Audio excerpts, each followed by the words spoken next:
Pues muy bien, mis hermanos, ya el lunes 18 de noviembre, iniciamos la semana 33 de tiempo ordinario. Y antes de que me vayan a decir cuando empiece la meditación, el diácono se equivocó de lecturas. Yo estoy consciente que hoy en la Iglesia Universal, en la primera lectura, se sigue meditando el libro del Apocalipsis y en el Evangelio a Lucas. Pero hoy aquí en la Ciudad de México, aquí en Nuevo León, estamos con una memoria libre de la dedicación de las basílicas de San Pedro y San Pablo Apóstoles, y por eso las lecturas cambian. Pero bueno, sean bienvenidos a este su rincón del diácono, desde aquí, desde Monterrey, Nuevo León, México. Juntos vamos a meditar la palabra de Dios. La primera lectura es del libro de los Hechos de los Apóstoles, capítulo 28, versículos del 11 al 16 y 30 y 31.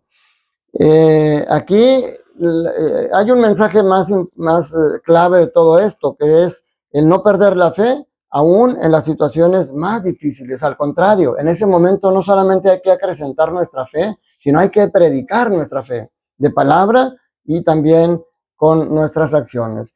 Lucas narra en este pasaje cómo la travesía que llevan para llegar hasta Roma, donde va a dejar prisionero a Pablo. Lo dejan prisionero, pero lo que le llamamos aquí arresto domiciliario, porque dice, lo dejan en una casa particular, donde estuvo 2 años preso en esa casa. Dice, cuando llegamos a Roma, se le permitió a Pablo vivir en una casa particular con un soldado de guardia. O sea, estaba preso, no estaba de vacaciones. 2 años enteros pasó Pablo en una casa alquilada. Y sin embargo, fíjese, dice, allí recibía a todos los que acudían a él, predicaba el reino de Dios y les explicaba la vida de Jesucristo el Señor con absoluta libertad y sin estorbo alguno. Se fijan, él no se puso a llorar, él no se puso a lamentarse de estar preso, ni le reclamó al Señor, ¿por qué, Señor? ¿Por qué me dejas estar en esta situación? Él siguió predicando.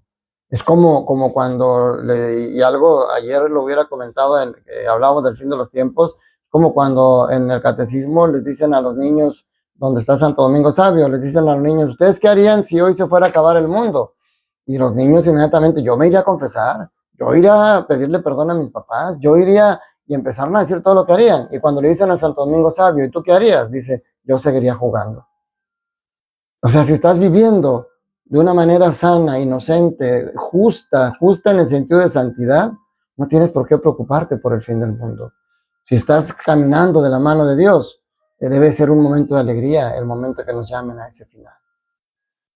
Entonces aquí Pedro siguió jugando, siguió predicando, siguió haciendo lo que siempre hacía. Y en el Evangelio, aquí vemos a Mateo, capítulo 14, versículos del 22 al 33.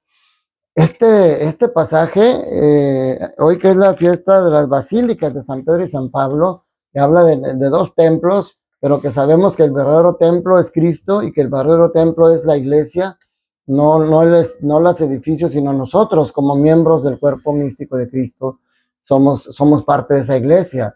Y nosotros, como iglesia, la iglesia ha sufrido muchos ataques. El enemigo ha querido derrumbarla, ha querido destruir y acabar con la iglesia que Cristo fundó. Pero Jesús nos prometió que los poderes del infierno no podrán con esta iglesia que él fundó, y hasta la fecha se ha cumplido. Pero va a seguir recibiendo ataques. Y nosotros, como partes de esa iglesia, vamos a seguir recibiendo ataques, vamos a pasar por tribulaciones, vamos a pasar por tormentas fuertes en nuestra vida. Pero aquí hay 5 enseñanzas muy hermosas que yo quisiera comentar. La primera, cuando hay tormenta, a veces parece que el Señor se aleja. Fíjense, Jesús dice, después de la multiplicación de los panes, después de haberles dado una señal de su divinidad, aún así los apóstoles pasan por una tormenta y se asustan. Entonces Jesús despide a sus discípulos y él se va a orar. Sigue la enseñanza de Jesús sobre la oración. Él se va a orar a solas a un monte. Y luego ya después de algunas horas de orar, se va a buscar a sus apóstoles, pero ya la barca iba alejada del medio. Y ya estaban los vientos fuertes. Dice, la barca iba ya muy lejos de la costa y las olas la sacudían porque el viento le era contrario. Y a la madrugada, fíjense cuántas horas pasaron desde que despidió a la gente hasta que Jesús fue hacia ellos. Dice, obviamente fue caminando por el agua. otra señal de la divinidad después de la multiplicación de los panes. Y los discípulos al verlo se espantaron y se asustaron.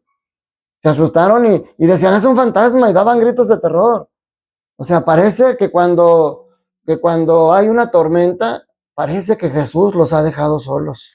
Y cuando lo ven llegar, en lugar de reconocerlo y de alegrarse, se asustan. Por eso dice el Señor, parece que se ha alejado. Ellos iban ya lejos y el Señor todavía estaba allá. ¿Pero qué estaba haciendo? Orando. El Señor nunca te deja solo. Y cuando parece que no está a tu lado, está haciendo oración por ti. Está intercediendo por ti ante el Padre. Y ese es el primer punto. El segundo punto, acuérdate que Jesús una vez dijo, mi paz les dejo. Le dijo, la paz les dejo, mi paz les doy. Y dijo, la paz que yo les doy no es como la paz del mundo. Porque la paz, en ese momento la paz llegó cuando se subió a la barca y los vientos se calmaron. Esa es la paz que el mundo reconoce. Pero Jesús lo que quería era que aún estando entre la tormenta, al ver que Jesús ya estaba con ellos, ya estuvieran en paz. Ahora sí ya no pasará nada. Me acuerdo de la película de Marcelino Pan y Vino, en una escena donde empieza a llover y a hacer truenos y relámpagos, y Marcelino se levanta y corre y va y abraza a Jesús en sus pies. Jesús está en la cruz y se ve la mano de Jesús que toca a Marcelino y le dice, ¿tienes miedo? Y le dice, sí, y le dice, ahora vendrá el relámpago.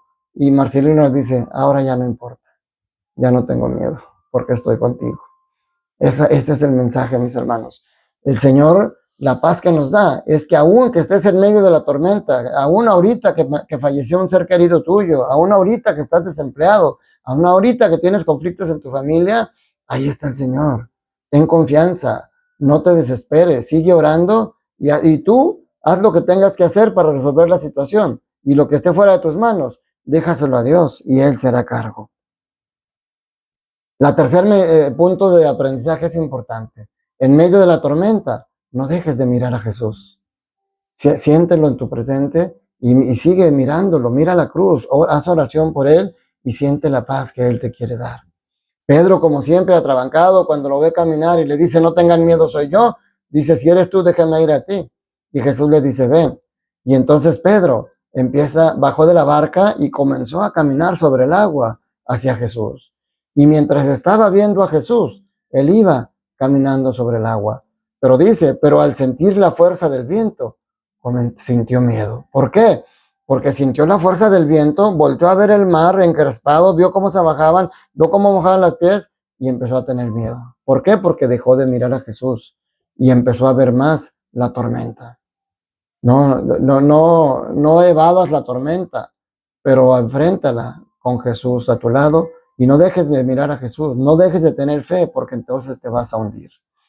Pero la cuarta reflexión, aún en ese momento que por tu debilidad flaquees y te hundas, clama a Dios, levanta la mano como Pedro lo hizo. Pedro al ver que se estaba hundiendo, levantó la mano y gritó, sálvame Señor. Y fíjate, todavía no sabemos qué distancia había para que llegara con Jesús, pero dice, inmediatamente le tendió la mano y lo sostuvo. Y le dijo, hombre de poca fe, ¿por qué dudaste? ¿Por qué dudas si sabes cómo te ama el Señor? ¿Por qué dudas si sabes que Él está ahí a tu lado? Sí, es normal que tengas miedo, pero levanta la mano, pide ayuda y el Señor no te defraudará. Él te puede sacar de cualquier lugar en el que te estés hundiendo. Estás hundido en las drogas, levanta la mano con Jesús, Él te va a sacar ahí. Estás hundido en la delincuencia, Él te va a sacar de ahí. Estás hundido en la pornografía, Él te va a sacar de ahí. Estás hundido en los placeres, en el poder, en la ambición, Él te va a sacar de ahí. Pero levanta la mano. No importa cuál sea tu pecado, ni qué tan grande sea, Él puede sacar la mano. Y entonces Jesús se sube a la barca y dice, en cuanto subieron a la barca, o sea, ya Pedro iba con Jesús caminando en el agua, en cuanto subieron a la barca, el viento se calmó. Con Jesús en la barca, el viento se calmó. Con Jesús en tu barca, el viento se va a calmar. Él sabrá en qué momento. Tienes que enfrentar la tormenta, tienes que hacer los apóstoles varios de ellos eran pescadores, sabían enfrentar la tormenta, pero esta yo creo que estaba demasiado fuerte. Pero por muy fuerte que sea tu tormenta, es más fuerte el poder de Dios. Y sobre todo, es más grande y más fuerte el amor de Dios y la misericordia de Dios que tiene hacia ti. Ánimo, no temas. Con Jesús de tu lado, no habrá tormenta que te tumbe. Recuerdo la reflexión del niño que iba en el avión y el avión pasa por una turbulencia y se empieza a zarandear y todos empiezan a asustarse y a gritar y angustiados y el niño seguía jugando con los juguetitos que llevaba. Cuando pasó la turbulencia, le preguntan al niño, oye niño, ¿no tuviste miedo? Todos estábamos gritando angustiados y tú estás bien tranquilo, ¿por qué no tuviste miedo? Y dijo el niño, porque mi papá es el piloto del avión y yo confío en él. Si tu papá, Dios, es el piloto de tu avión, confía en él te va a sacar adelante. Que la bendición de Dios Todopoderoso, Padre, Hijo y Espíritu Santo, descienda sobre ustedes, sus familias, trabajos, escuelas y permanezca para siempre. Te mando un fuerte abrazo. Recuerda, Dios te ama y quiere que seas feliz.